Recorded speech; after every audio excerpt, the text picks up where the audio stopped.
अगले 72 घंटे बहुत इंपॉर्टेंट हैं क्योंकि ईरान के पास मिसाइलों का इतना बड़ा जखीरा है कि अब इजराइल को उसकी इसी ताकत से घबराहट हो रही है। और इस वक्त इजराइल के 10 शहरों और 10 मिलिट्री अड्डों पर रेड अलर्ट जारी कर दिया गया है। नेतन्याहू वॉर रूम में उन्हें बताया गया है कि 24 घंटे के अंदर ही ईरान हमले की शुरुआत भी कर सकता है।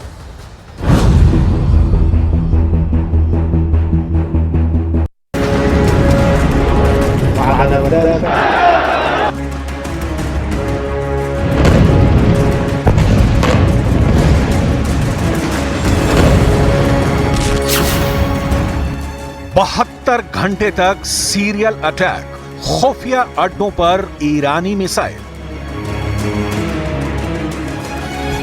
ईरान ने अपने सभी बंकरों के दरवाजे खोल दिए हैं। Supreme leader Ayatollah Ali Khamenei ने ईरानी टॉप कमांडरों के साथ हुई मीटिंग में साफ कर दिया है कि इस बार इजरायल पर ऐसा सीरियल अटैक करो कि इजरायल की आने वाली 7 पुश्तें याद रखें।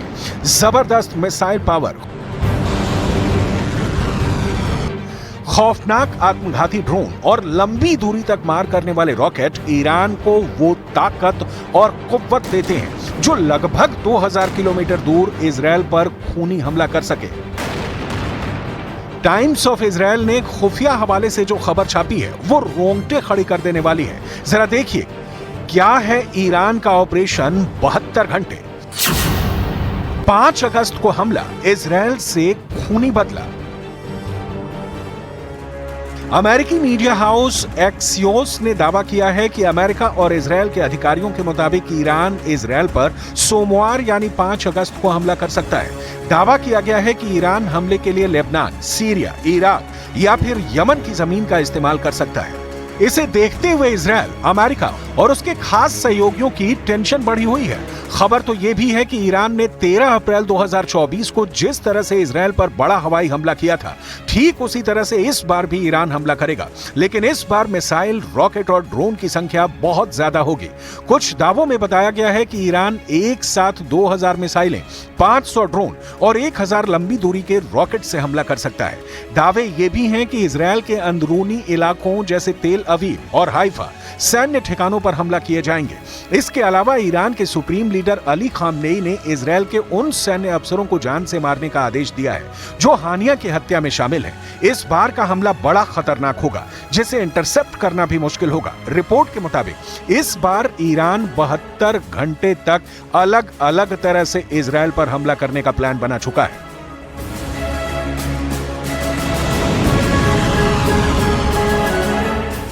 इजरायल को अच्छी तरह से पता है कि ईरान, हिजबुल्लाह, हूथी और हमास एक साथ मिलकर बड़ा हमला करने जा रहे हैं। लेकिन इस बार इजरायल के सामने सबसे बड़ी चुनौती यह है कि अगर हजारों मिसाइलें, रॉकेट और ड्रोन एक साथ हमला करेंगे तो ऐसी स्थिति में इजरायल का एयर डिफेंस सिस्टम इस हमले को कैसे रोक पाएगा। खास तौर से इजरायल का आयरन डोम सिस्टम इतने बड़े सीरियल अटैक का सामना कैसे करेगा।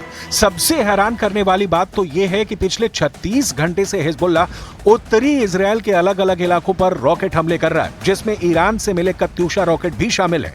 दावा किया जा रहा है कि ईरान और हिजबुल्लाह के इस ज्वाइंट हमले का सिर्फ एक मकसद है कि इजरायल इस वक्त हमले को कैसे रोक रहा है। हिजबुल्लाह हमला करने के लिए एक तरह से इजरायल के सुरक्षा कवच को डिकोड करने में लगा है ताकि ईरान के बड़े हमले के लिए डेटा और प्लान फाइनल किया जा सके।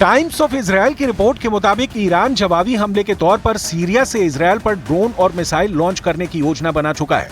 ब्रिटेन स्थित युद्ध monitor Syrian observatory for human right की रिपोर्ट के मुताबिक ईरान के ड्रोन दमिश्क के पास के इलाकों और सीरिया के रेगिस्तान से लॉन्च किए जा सकते हैं ताकि ऐसा लगे कि उन्हें इराक में ईरान समर्थित मिलिशिया समूहों ने लॉन्च किया है। रिपोर्ट के अनुसार अमेरिका की ओर से कोई कार्रवाई ना होने तक सिर्फ इजरायल को निशाना बनाया जाएगा। अमेरिकी सैन्य ठिकानों को निशाना नहीं बनाया जाएगा।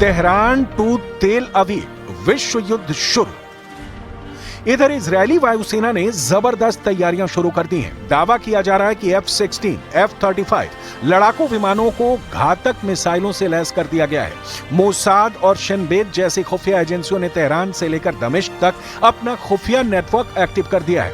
IDF के टॉप कमांडर के मुताबिक ईरान के हमले से निपटने की तैयारी में इजरायल की मदद के लिए अमेरिकी सेंट्रल कमांड फोर्स के चीफ जनरल माइकल कुरेला तेल अवीव पहुंच गए हैं। वहीं खतरे को देखते हुए अमेरिका में मिडिल ईस्ट में अपने हथियारों की तैनाती बढ़ा दी है। अमेरिकी रक्षा विभाग पेंटागन के मुताबिक मिडिल ईस्ट में तैनात अमेरिकी सैनिकों और इजरायल की रक्षा के लिए नए फाइटर जेट्स, डिस्ट्रॉयर्स और एयरक्राफ्ट कैरियर्स भेजे जा रहे हैं। अमेरिका ने वादा किया है कि वो इजरायल की हिफाजत जरूर करेगा।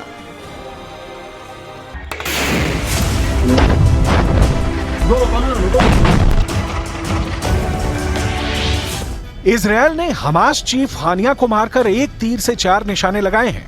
हमास, हिजबुल्लाह, हूथी और ईरान, इन चारों को इजरायल ने एक साथ चैलेंज किया है। कुछ जानकारों का दावा है कि इजरायल चाहता है कि लगभग 10 महीने की गाजा जंग में जिस तरह से हमास का लगभग सफाया किया गया है, ठीक उसी तरह से ईरान, यमन, सीरिया, लेबनान में मौजूद बाकी दुश्मनों को भी ठिकाने लगाया जा सके, क्योंकि इजरायल जानता है कि दोबारा से अपने दुश्मनों के खिलाफ इतनी बड़ी जंग शुरू करना जरा भी आसान नहीं होगा। इसलिए इजरायल ने 30 जुलाई को हिजबुल्लाह के नंबर 2 कमांडर फौद शुकर को बेरूत में मारा। वहीं 31 जुलाई को ईरान की राजधानी तेहरान में हमास चीफ हानिया को मिसाइल हमले में मारा। इधर हमास पॉलिटिकल विंग के चीफ इस्माइल हानिया की हत्या का बदला लेने के लिए ईरान उतावला है। अब ईरान के सुप्रीम लीडर ने IRGC और ईरान आर्मी को ऑर्डर दिया है कि वो बदले की तैयारी करें। न्यूयॉर्क टाइम्स के मुताबिक ईरान के सुप्रीम लीडर अली खामनेई ने इजरायल पर सीधे अटैक करने का आदेश जारी किया है। सुप्रीम लीडर ने हानिया की मौत के बाद ही कहा था कि इजरायल को हमारे मेहमान को मारने की कीमत चुकानी होगी। हत्या के बाद सुप्रीम लीडर के घर ईरान के टॉप अधिकारियों की बैठक हुई। माना जा रहा है कि इसी बैठक में बदला लेने का फैसला लिया गया। ताजा खबरों से लग रहा है कि ईरान इजरायल पर एक बड़ा हमला कर सकता है।